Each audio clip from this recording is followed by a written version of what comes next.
Bom dia, meus amigos, tudo bem? Espero que sim. Depois de 2 semanas parados, por tempo limitado, graças a Deus estamos aqui de volta para continuar nessa empreitada de falar do Evangelho de Cristo, refletir sobre os seus benefícios e refletir como ele pode transformar a nossa vida de verdade.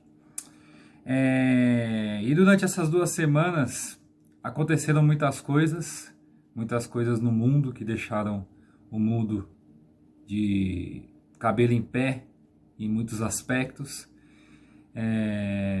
E eu refleti, pensando comigo mesmo, como seria legal se o mundo entendesse a profundidade do Evangelho e se desligasse um pouquinho dessas notícias que não deixam de ser importantes, mas acabam tomando muito de nosso tempo, muito de nossos neurônios, e que, na verdade, nunca serão a solução para a nossa vida, pois a única solução para a nossa vida é o Evangelho de Cristo, é sua morte e ressurreição na cruz.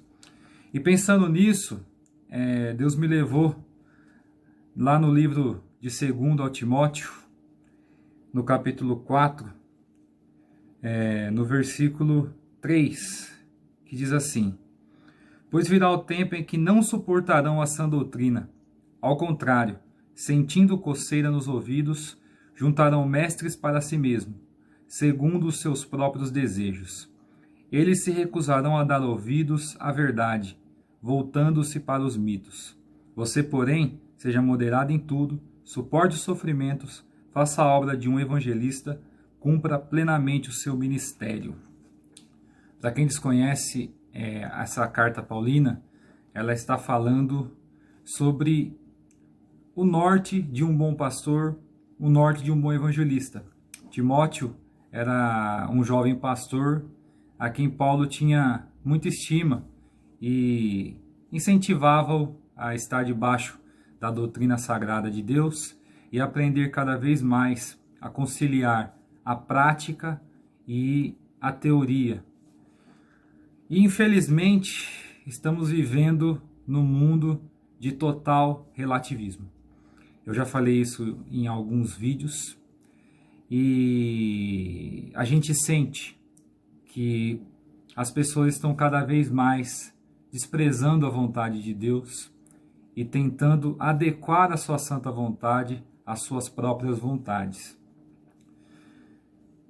Escutamos até algum termo sobre a atualização da Bíblia, que eu não quero entrar nos méritos, eu não vou entrar nessa polêmica, primeiro porque não me julgo capacitado o suficiente para entrar nessa polêmica, e também porque a acho profundamente desnecessária e pequena perto da grandiosidade do Evangelho.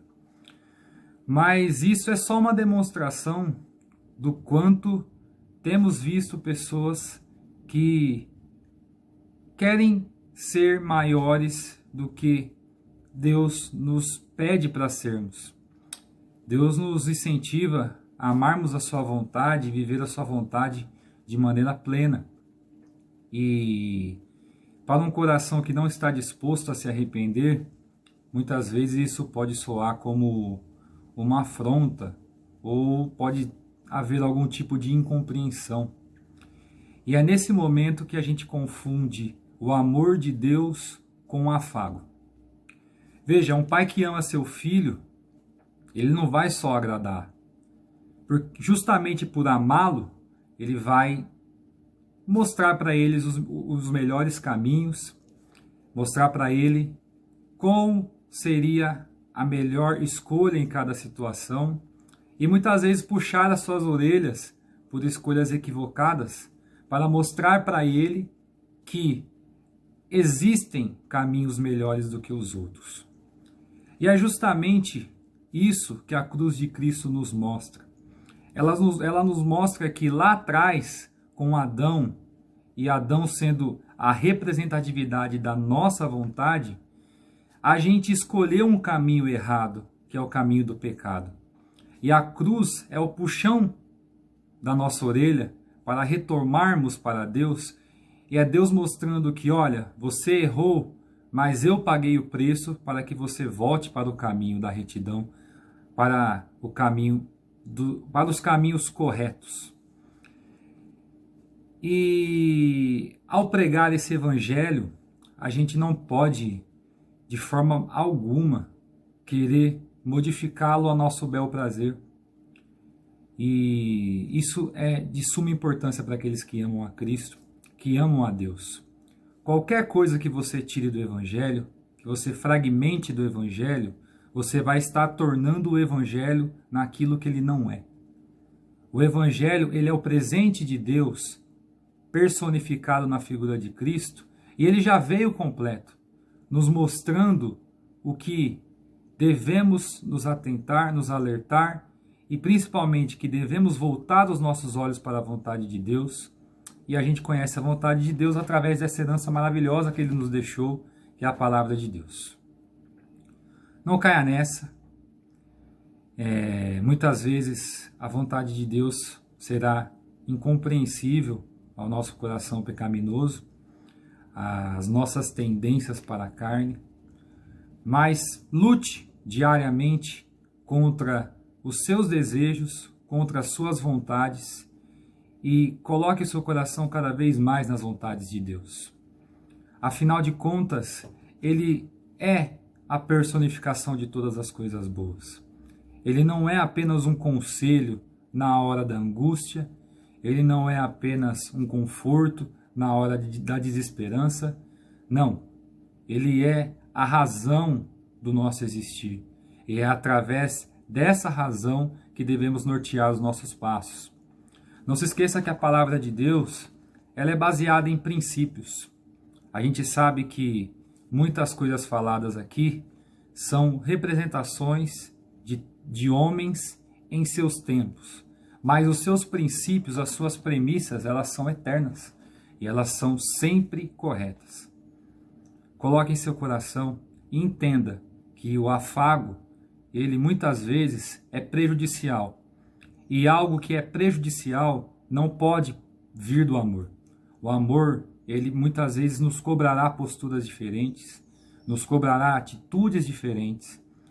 E essas atitudes diferentes não são apenas para a prova de um ponto, mas são para termos uma vida melhor, termos uma vida perto do Cristo que se revelou para nós, para que pudéssemos alcançar a Deus em sua plenitude.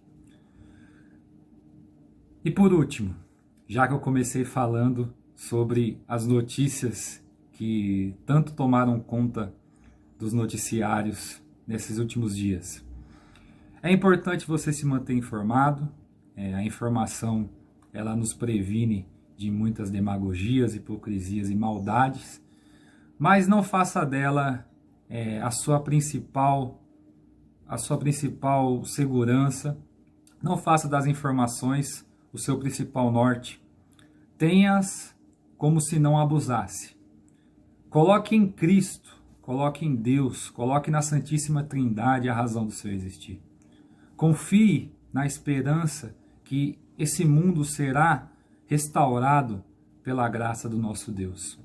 E acredite que, através da cruz, é que podemos alcançar a vida e vida eterna. Infelizmente, estamos vivendo num mundo que está fadado à morte. Ele já tem o seu destino selado em todos os aspectos possíveis.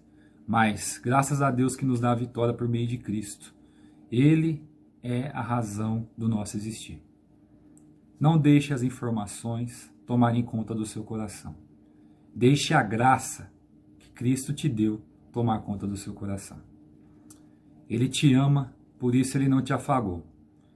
E é importante escutar a sua voz e viver segundo a sua vontade, não porque Ele apenas quer nos ter como um brinquedo, mas porque Ele nos ama ao ponto de, mesmo sendo Deus, ter morrido numa cruz, ter se entregado e nos resgatado de uma morte certa.